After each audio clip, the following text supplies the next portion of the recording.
ქობულეთის მუნიციპალიტეტში 65-ვე საარჩევნო უბანზე ხმის მიცემა მშვიდ გარემოში მიმდინარეობდა. ცესკოს წარმომადგენლების განცხადებით, მხოლოდ პროცედურული დარღვევები დაფიქსირდა, რასაც კენჭისყრის პროცესზე გავლენა არ მოუხდენია. არჩევნებით კმაყოფილი არიან მოქალაქეებიც, ისინი ამბობენ, რომ დადებით ცვლილებებს ელოდებიან. არჩევნები ნამდვილად მიმდინარეობს ქობულეთის ოლქში ექსცესების გარეშე, აი ამ დროისათვის ფიქსირებული არ არის ისეთი საჩივრები, რომლებმაც შესაძლებელია გავლენა იქონიოს საუბნო საარჩევნო კომისიების შედეგებზე. ველოდებით ყველაფერი კარგს. ნორმალურად ჩადარდა არჩევნები. რა ვიცი, სიგეთეს, ყველაფერი სიგეთეს ალბათ. გასულ წელს შედარებით უკეთესია. რა არის გაუმჯობესებული? არ არის ზეწოლა. დილის 8 საათზე გაიხსნა 45-ვე საარჩევნო უბანი ხელვაჩაურის მუნიციპალიტეტშიც.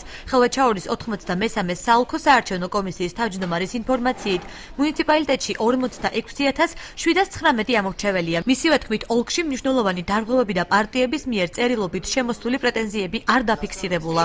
რაც შეეხება დარღვევებს, არ დაფიქსირებულა, იყო სიტყვიერი შენიშვნები, პროცედურული სახის ხარვეზები, რომლებიც ადგილზე იქნა გამოსწორებული. პარტიებს ჯერჯერობით ჩვენთან პრეტენზიები არ წარმოუდგენიათ, ასევე იყო სიტყვიერი რაღაც მინიშნებები, რომელიც ვთქვათ, უბანს გადავეცით და უბანმა გამოასწორა. ჩემს მომავალს მივეცი ხვალინდელ დღეს.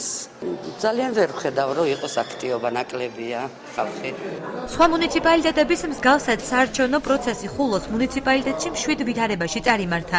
იქ მხოლოდ ერთი პროცედურული დარღვევა დაფიქსირდა. ხულოში წელს 23915 ამორჩეველია რეგისტრირებული, ადგილობრივების საარჩევნო პროცესს დადებითად აფასებენ.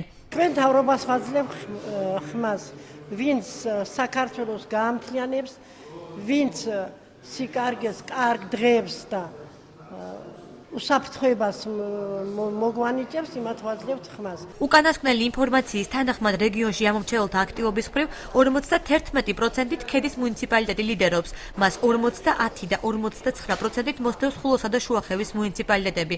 რაც შეეხება ქობულეთს, იქ ამორჩევლის აქტივობა 41%-მდე აღწევს. ყველაზე ნაკლები აქტივობა 34%-მდე ხელვაჩაურში დაფიქსირდა.